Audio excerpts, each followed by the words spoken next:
Classic. Well, today I'm really privileged to be joined by Alastair Stewart OBE and Mike Tobin OBE as well. And this should be really super thought-provoking episode. Welcome, Alastair. It's a real pleasure. Good to see you, Nat, and my old mate Mike Tobin there as well. Hi, Mike. Hi, how you doing? Are you well today? Let's get the terms defined. I have to tell you, in all honesty, Mike's known me a long time. Nat, you and I have just met. I wouldn't say I've been the most depressed these last few weeks, but I've been the most confused because everything is changing because of COVID-19, the way we interact, the way we try and do business, the way we try and write, the way journalism is interacting with this national crisis, political leadership and so on. And it's a kind of intellectual, emotional jungle. So I wouldn't say, oh, I'm all terribly despondent, it's dreadful, because there's so much to think about. And there's, just being depressed is utterly negative. But the rules of engagement have completely changed. It's like suddenly trying to play Monopoly one night, but all the rules are in Japanese, which I don't speak a word of. Yeah, very much so. I mean, I've got a few questions here. Nothing too painful. I mean, news and current affairs, media affects the well-being of people. So how do you feel about the current reputation of the press in this context? Because I know we were talking a little bit before about that. Sure. It's interesting. YouGov have been doing some research and there are a couple of polls recently. And people like Nick Robinson on the Today programme, BBC guy, I've known him for years, brilliant former political editor at the Beeb as well, celebrating the fact, not in a silly way, because Nick Robinson doesn't do silly, but celebrating in the fact that journalism, particularly journalists who attend the Number 10 press conferences, are top of the list in public trust. And their score, 43%. Wow. Of the public trust them. That means that 57% simply don't. And down it goes. The broadsheets, the great papers like the FT and what have you, are lower than that. The red tops are just out of it. And again, I think part of the problem is because they genuinely don't know what they're doing. And I'm not suggesting amateurism. Editors and top correspondents, television, print, the rest of it, are dealing with a crisis the like of which they have never in their lives addressed. And they're making it up as they go along. And they're applying the old rules of shock horror. I was talking to Sally, my wife, who Mike knows very well, just this morning about it. And there's a Richard Littlejohn piece in the Mail saying, why all the doom and gloom? Are they all trying to make their names by coming up with the bleakest, darkest, worst story in the world? Because that's how they kind of used to do it. So I don't think journalism is having a great time of it at the moment. I think there are one or two standouts, but in the main, no, not great. No. I think you're right. I mean, historically, journalism was about sort of telling the truth. It wasn't, it was trying to get to the truth, and it was sort of cutting through the stories and the clouds of what people were trying to portray and getting to the actual facts. And now it seems that they take a fact and create a load of sort of fluff around it to make a story that isn't necessarily the truth. It's kind of a very odd turnaround. But being pedantic, I mean, journalism du jour, the day, it's what happened. You write the piece and you read the paper and it gives you detailed analysis of what happened event by event. And then columnists arrived, and very good people like Matthew Paris and Matthew Dancona, who write terribly clever pieces about why X, Y, and Z happened. That's all fine. But to get the account of the day, you're absolutely right. And what I sit watching so much, which frustrates me, is this string of questions. Why didn't you do X when Operation Cygnus was run? Well, with all due respect, the best thing Boris Johnson can say is, I don't know. But today is today. Yeah. There is literally nothing that he can do about what wasn't done 3 years, 3 months, 3 weeks ago. Apologise or resign. Yeah, exactly. And that seems to me to be banging your head against a brick wall and celebrating the fact that blood is now streaming from your nose. Yeah. It is funny. I heard someone on the TV just the other day, and it was about developing develop. It was in the discussion about developing the vaccine, and so they said, oh, we think we've got this, and somebody asked exactly that question: why didn't you do this earlier? Well, if we could have done it earlier, we would have done it earlier. But here we are, we're doing it. Or will you keep it for Britain? Will Britain get it first, or will you export it? Will the Americans nick this idea? Yeah. How about well done Oxford University, well done Imperial College, and stick my neck out, well done Her Majesty's government on behalf of taxpayers like the three of us for finding an extra £40 million to help those great universities accelerate the research. That might cheer people up a bit and give them some hope. Yeah, well, I'll tell you what I thought was quite interesting. I think it was the Italian Prime Minister or one of the Italian mayors, and I saw this video, and he basically just said, he said, if I'd have actually told everyone that they were getting locked down immediately as soon as this thing had happened, it would have been absolute catastrophe. Yeah. Complete ridiculous behavior, imagine if that had happened here. People would have gone, what? You're joking? We're going out, right? Yeah. So there's managing expectations, isn't there? And that kind of stuff. But I've got another good question here. So how do you see people's well-being being affected by the news in times of this global crisis? Do you see that they are, more depressed or encouraged? I mean, from what you've said, it's quite a pessimistic, or is it a mixed feelings that people are getting from this? Well, my old bosses, ITV News, commissioned some very interesting research, which was published last night on the bulletins, which was mainly about NHS staff, but obviously there's care workers, hospice workers, there's a whole army of these amazing people who are up against it. 1 in 10 had contemplated suicide, and 40% were finding it just emotionally and intellectually incredibly difficult to get through this. Now, I think that was a good piece of research to report upon, because it's about empathy and understanding what these good folk. Yeah, we all applaud Captain Moore and say that's brilliant, and we raise over 30 million quid. NHS Charities exists to provide money for those people working in the NHS who are up against it. It's not to buy PPE and stuff like that, it's to look after them. And I was talking to the boss of NHS Charities the other day, and their biggest single challenge is not the money, it's what to do with it, how you channel that towards these people. So I think reporting positive stuff like the dear captain and his now colonel and what have you, that's very, very good. I think individuals' mental health, given what we were saying earlier on, that the backdrop to that is that they are individually isolated, or they're isolated with their families, or they're in a hospital, they're in care homes, what have you. They're still consuming newspapers, predominantly online. They're watching television and radio. And I'm tempted to say something which many of my colleagues would beat me to a pulp for saying, and that is that we have a duty of care as well, not simply to be trying to drive folk into the ground the whole time. And I think there's a lot of that going on. Yeah, I think you're right on that one. But it is it is interesting that we do have the ability within media to channel that good hope. Right. So, I mean, Captain Moore, Colonel Moore now is now over 32 million. I just had a quick check on it's amazing. It's just, and we're able to garner that almost negativity. The Clap for Heroes is another example where everyone's coming out and creating a feel good environment. Just for something, because it just came to me when you were saying that. We really got Question Time a couple of weeks ago. They had Ruby Wax on, who I don't know if Nat knows, but I know. Oh yeah. Absolutely brilliant woman. I mean, she's funny, she's irritating, she's rude, and all this.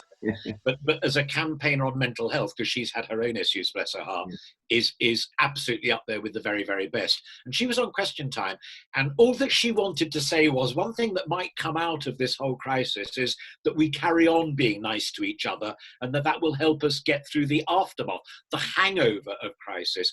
And the programme shut her down. They kept shutting her down because they wanted to move on to something else. And I was going bonkers, absolutely, metaphorically and literally. and people like Alastair Campbell, who again has his own issues of depression and the rest of it, he's really been pushing very, very hard on mental health, not just right now, but when it's medically over. How are folk going to deal with the fact that, like Mike gave an example just a few moments ago, their going to work, doing business pattern will change, or they won't have a job. Or if they work in the airline industry, there will be 15% of their industry left. Yeah. When we resume hostilities. Supermarkets, that's great, but they're not exactly the most high-powered jobs in the world. New businesses will come up, which you two are both absolute experts and brilliant on, but it'll all change. And for a lot of people, that is going to be absolutely mentally racking, as well as challenging their checkbook. So I'm all for people like Ruby Wax. Look for the positive with an open mind, but also look to the future. What is it going to be like in 2021, 22? Well, it's funny, yesterday. Sorry, you go. Yesterday I'm an NHS volunteer responder, and I got a call yesterday, and this lovely old man just down the road from me at home, and he's, you know, he didn't have a medical or a sort of a social issue. He just wanted to moan at someone because he'd applied to the council to put a rail down his corridor so that his wife could get to the bathroom on her own without help.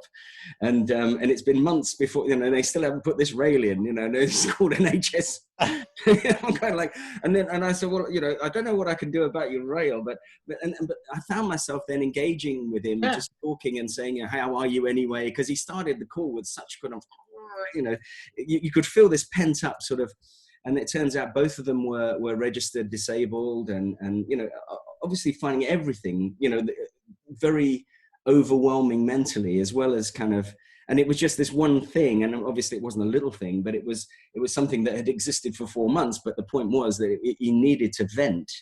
And I sat on the phone with him for half an hour. They started off saying, look, I can't come and install your rail, right? And I'll probably get sued if it comes off the wall or something. But you know, we ended up having a conversation. At the end of it, he was like, "Oh, thank you." And I didn't feel I'd done anything other than chat to him for half an hour. Yeah. But you know, it is this kind of this sort of feeling of you know, how do you outlet all the frustrations? And you can imagine being someone that works for an airline at the moment, as you mentioned, and thinking like, yeah, I don't know if I've got a job to go back to. I'm furloughed at the moment, so yeah, I've got this pay packet, this next pay packet. Yeah. The impact to industry, and in my second book, I talk about this at the end. The rate of sort of Ubering of businesses is getting greater. You know, and Uber now is a verb as well as a noun, right? And it's kind of, you know, your business has just been Ubered because yesterday it existed and now it doesn't. And so you know, we almost have to, and you know, since the 2008-2009 sort of financial crisis, a lot of the people that came out of the financial industry, which couldn't find a job because the industry just shrunk so much, were Uber drivers. And now Uber has just lost their license in London. So what are they going to do, right? And you know, you kind of say, well, they're all going to be the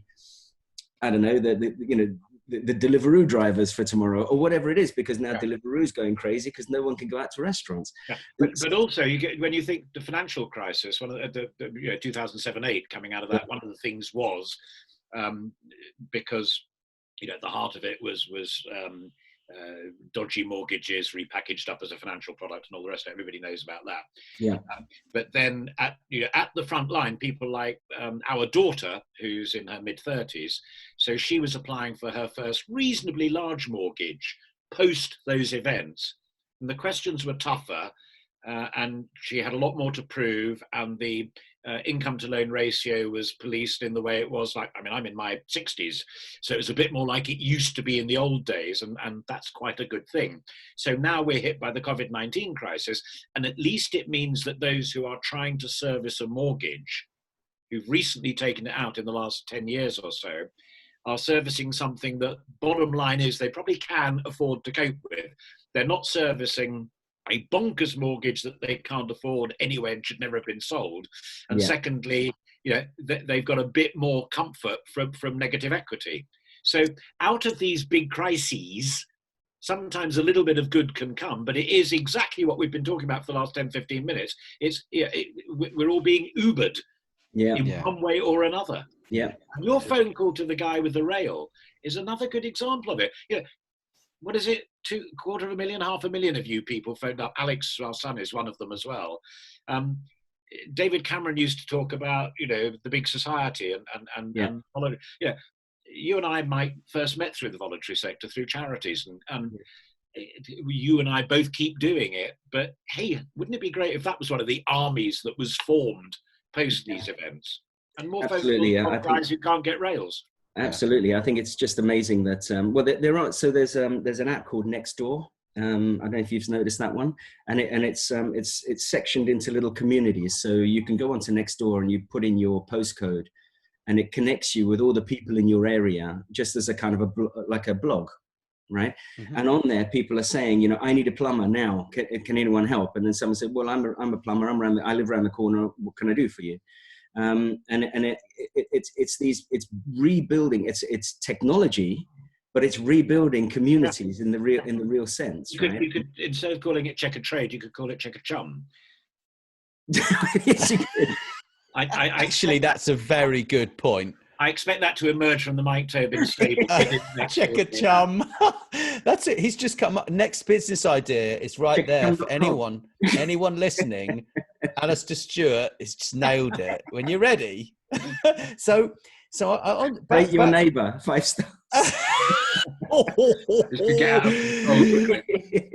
I can only imagine.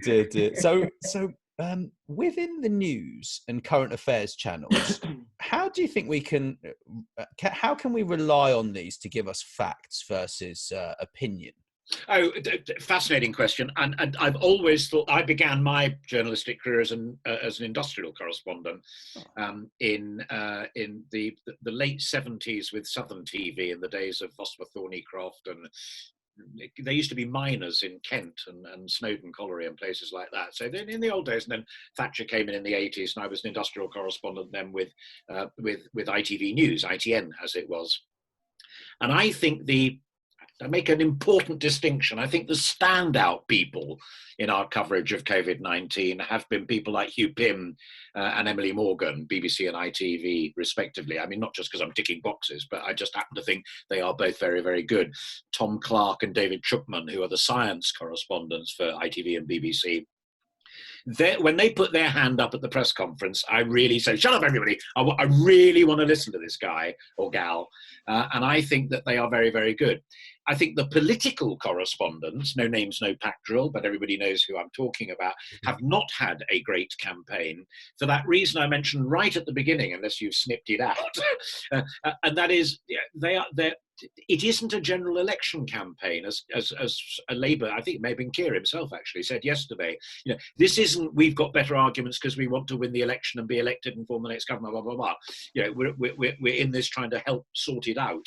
And I think many of the political correspondents are finding it quite difficult. They're seeing COVID-19 as a kind of election, an old-fashioned struggle of political competition, and it simply is not that. And the general reporters, some of them are doing a really great job, but this is going to sound really horrible, but I'm going to say it because I think it.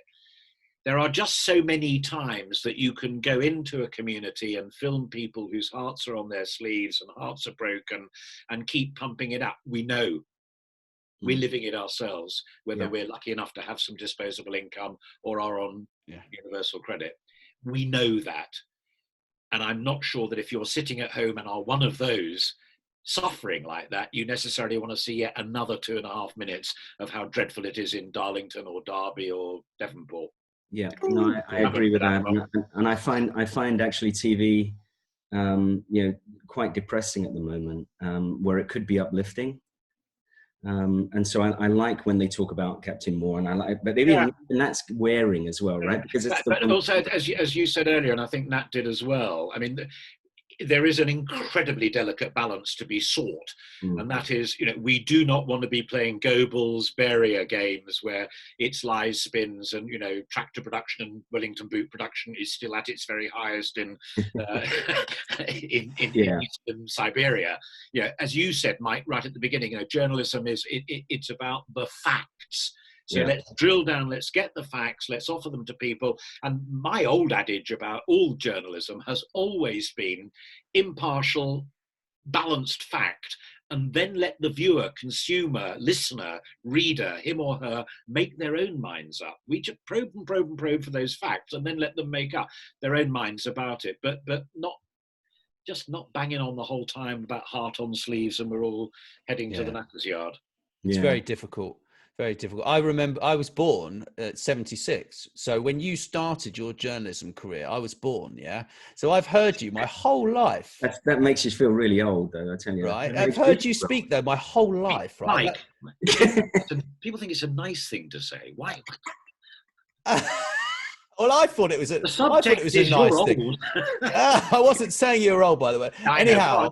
So yeah. So let's go right back, to when you first started, and let's talk about some of the challenges that you've had to overcome in the 40 years of your news industry working life, and pick some really cool things that you think it really shaped you. Yeah? Sure. Let me start with something. No story involved in this at all. No Berlin Gulf Wall, Pope in Britain, or anything like that. But just purely given your interest and Mike's interest, it's the technology. When I first started, we filmed, literally, metaphorically, on film. So if you finished a story, you had to finish at least an hour and a bit early, because you had to go back to the studios. The film had to be processed like holiday snaps that we took when we were children, or in your case, Nat, when your parents were children. No, I had those. And that process took sort of 20 minutes or so. And then the next thing was that we went on to digital videotape, but then that had to be loaded down onto a machine as well, and then edited and what have you. And it was quicker than film, but it still took time. Now you go out and there's a little clip thing that goes, a card that goes into the camera, and the minute you get back into the studios, whether it's us or the BBC or Sky or whoever, it is ingested. I don't know if that's a vogue word, Mike, but that's what it's called. It's ingested into the server, and it's ready to edit by anybody straight away. And the final thing is, I remember in the early 1980s, the Queen went to China on a visit, early 80s, and that was the first time we had live satellite news gathering, SNG. So the Queen walking on the Great Wall of China was seen in Bromsgrove, literally, would it be 2.5 seconds, Mike? Something like that. Something, probably after it actually happened, because it was up down on the satellites. So, without mentioning any stories specifically, that's the biggest single change. Lo and behold, as Tobin always tells us, it's technology, and you've got to think smart about the technology. Second quick point, and this one will be much, much quicker than that, but I think that really is important for people to understand, because again, whoever bought into digital, Sony and the rest of it, and there are companies that don't exist anymore, did very, very well indeed, but they were brave and at the margins. The two biggest stories that mattered most were the entire 80s with Margaret Thatcher restructuring an economy that was about to sink.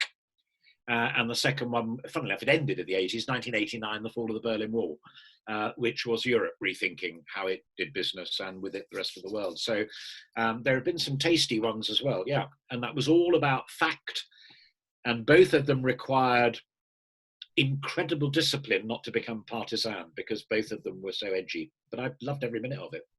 Right. Yeah. Well, I've watched you, and you're very enthusiastic, and that's really, really great, right? But so really, it's about adapting. That's kind of what you're really talking about, adapting to the change of the media, which is what happened, when it went from film into VHS and that kind of thing. Yes. You were forced to change. So in essence, we're talking about what Mike and we talk about this all the time, right?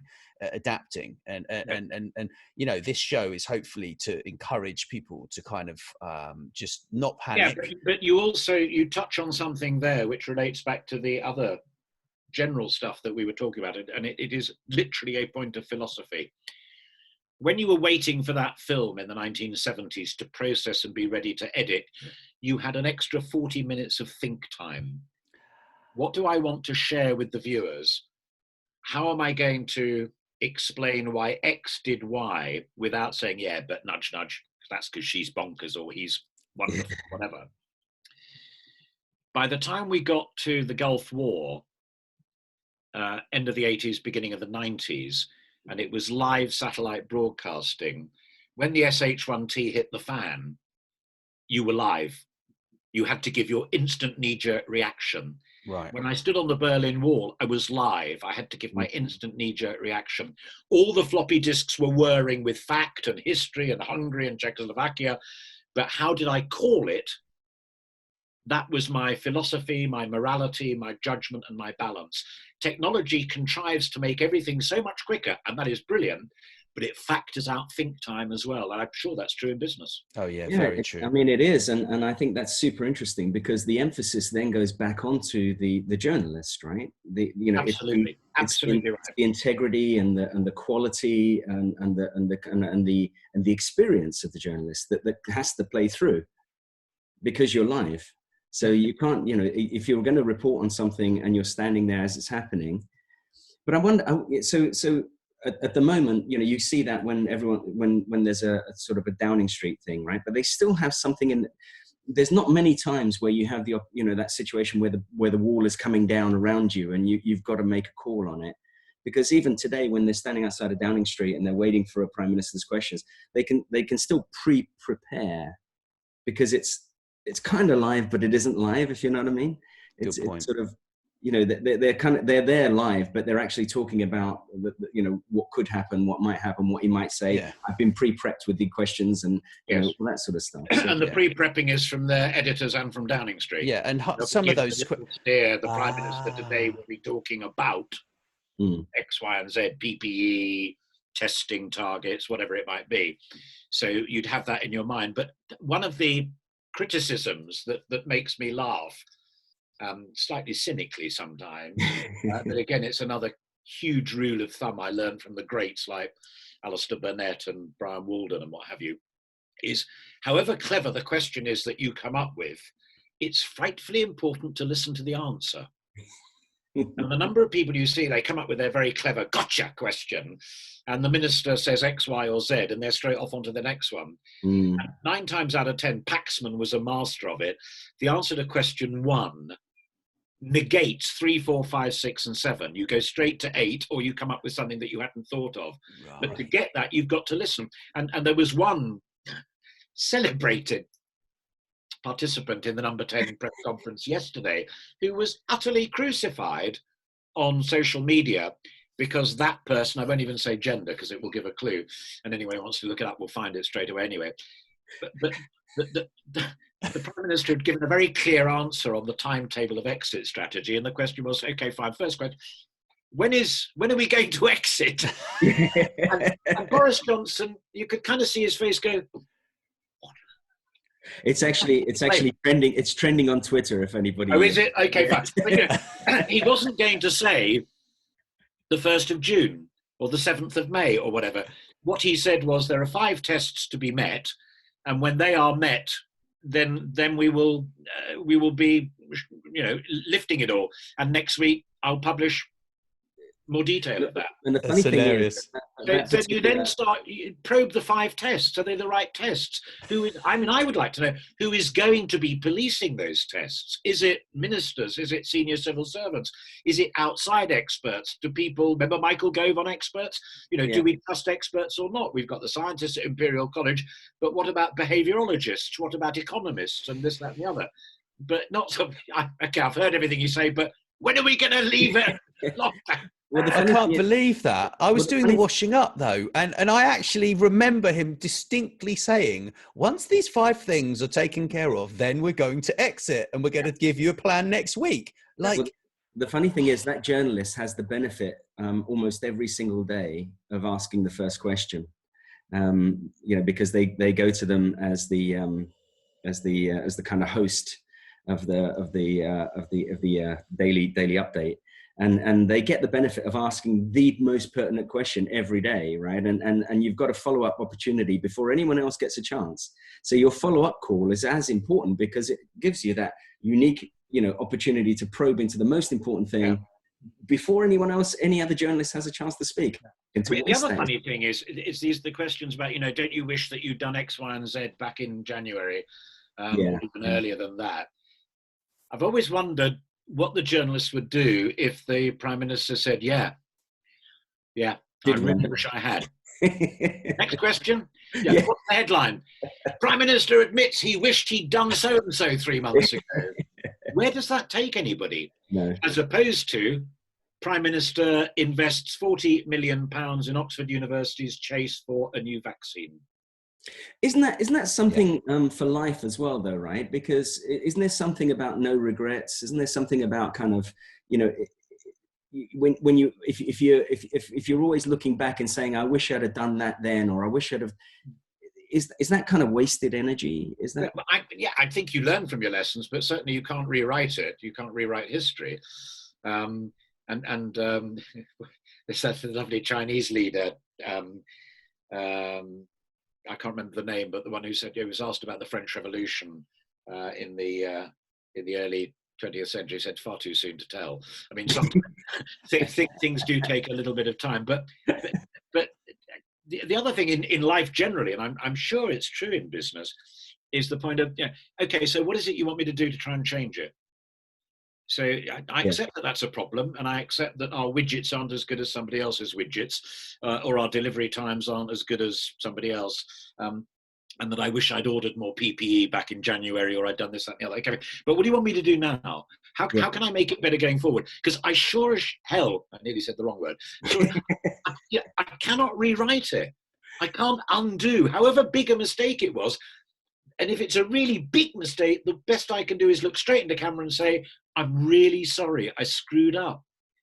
Which is a perfectly human... There isn't going to be a general election. Nobody's going to take over from him. So okay, fine, so you screwed up. Now, what are you going to do to rectify it? And it's a human trait that to screw up occasionally, right? We all do it all the time.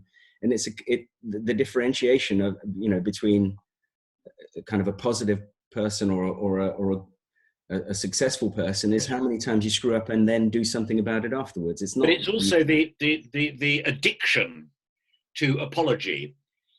And, will you apologize for so-and-so? And the truth is, you can have your fingers crossed or your toes crossed. You say, yes, I'm really sorry. And if you did a bit of Amdram at school, you can say it with really great conviction. But in the business world, if I buy X and it doesn't work, and I contact the manufacturer or supplier and say, this is really not what I wanted, and it hasn't worked, and so on.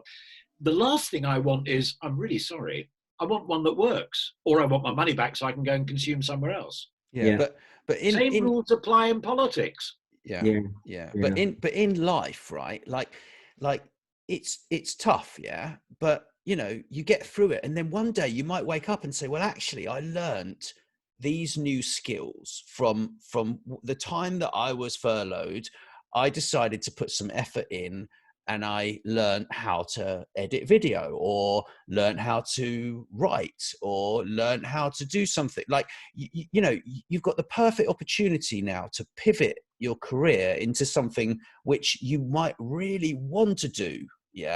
And you've got the time to learn about anything. And there's so much information in every single thing. We were talking a little bit about mental health and mental well-being earlier on. The other thing I would add to that absolutely correct list, and I've rediscovered this, or I've learned language, or I've reread fabulous books I haven't read. I've always a favorite, but I haven't read it for 10 years. We may just also have rediscovered the advantage of doing nothing for a little while.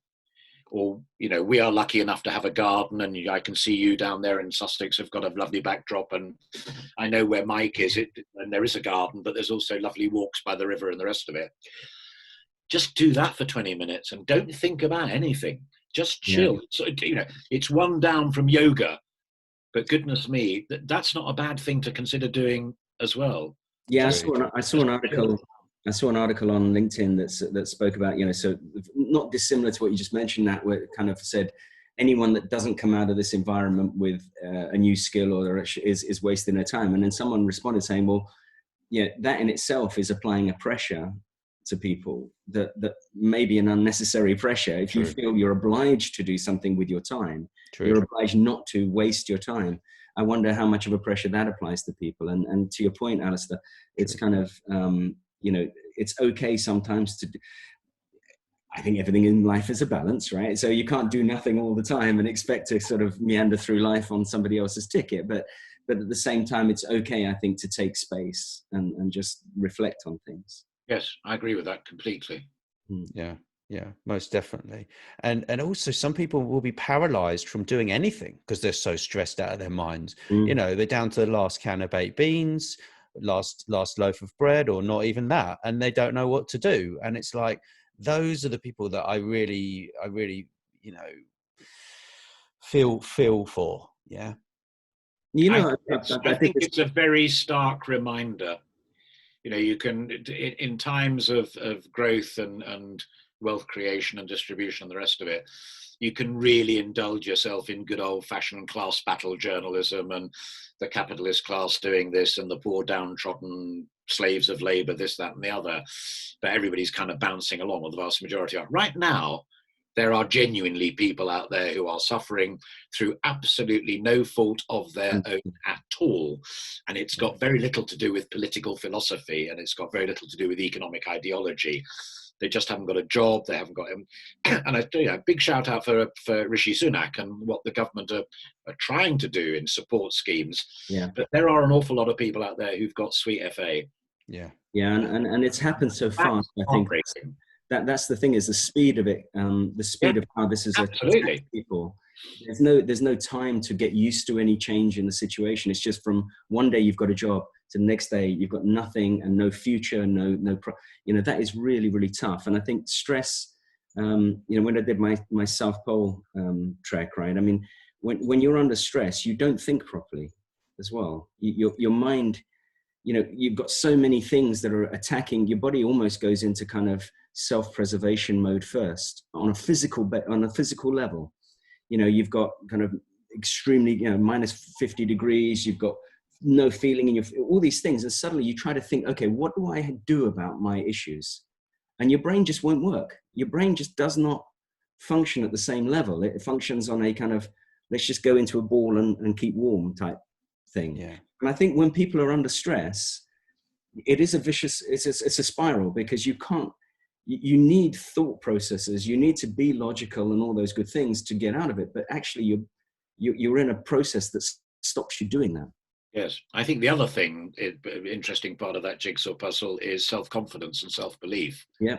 When you were trekking for great causes, but it was a huge physical challenge as well. Whenever us do something like that, which is putting ourselves out, a little bit for a good purpose. One of the great drivers is that we believe we can do it. And we believe that we're surrounded by a network of people who believe we can do it, whether it's Shalina or people that you've worked with or business partners. They believe that you can do it. I was a chap on television the other night, it was a young plumber. My heart really went out for him, because he only a couple of years ago got his HNDs and the rest of it, done an apprenticeship, and he just set up his own business as a plumber in the last couple of 3 months. Gone. Absolutely everything. And he was really young, but so articulate. He said, I've just lost my self-confidence, my self-belief. And that was one of the most shocking little testimonials that I'd heard. It wasn't Michael O'Leary talking about Ryanair, and he was brilliant about it and the nature of the change business plan and business model. This was just a young lad, early 20s, did okay at school, did his HND, did an apprenticeship, can fix my boiler. Thank God, I need that occasionally. And suddenly it's all gone. And with it has gone his self-confidence. Yeah. Yeah. It's very difficult. That's very difficult to get over that sort of side of things. I remember being outside the job centre and parking my motorcycle on the pavement. And at that time you were getting paid, I think it was £36 a week, job seekers allowance. And I parked my motorcycle right in Guildford, right next to the pavement, right next to the wall. It was like a 7-foot wide pavement. And then I came out, and this parking attendant, and he put a ticket on my bike. It cost me like 60 quid. And I was like, that's more than like a week's worth of my food money, let alone any other bills that I've got to pay, right? And I never forget that moment. And it's really tough. It's really, really tough. But like, I can't imagine what it's like for some of these guys. And, have faith that something good is going to come from it. Yeah. You're either going to die or you're going to die trying. Right. And then when you come out the other side, it hopefully will be a better place. I mean, more empathy in the world is what I think that's what I feel in my neighborhood. I walk down the street in Chichester, and people are more friendly to each other. All right, they might not be you know, close to each other, but they greet each other in a different way. And I'm positive about things myself. I think also I'd underline what Mike was saying in his lovely anecdote about the elderly gentleman on the rail, is when, you know, when your confidence is knocked and you're down and it all looks pretty awful, don't ever forget that it's still worth asking, because there are a lot of good people out there who will listen. And like Mike, he may not be able to fix the rail, but that 20-minute conversation probably left the old guy feeling, hey, you know, I'll feel better for that. The rail's still a bloody problem, but at least there's somebody out there who cared. Mike, that's brilliant. Mental well-being. I'm not, you know, all on my own like that young plumber. Yeah. Well, thank you, Alastair. It's been absolutely fantastic, and thanks so much, Mike, for arranging. It's been super. Really appreciate it. Lovely to meet you, Nat, and always lovely to talk to you, Mike, and give my love to Shalina.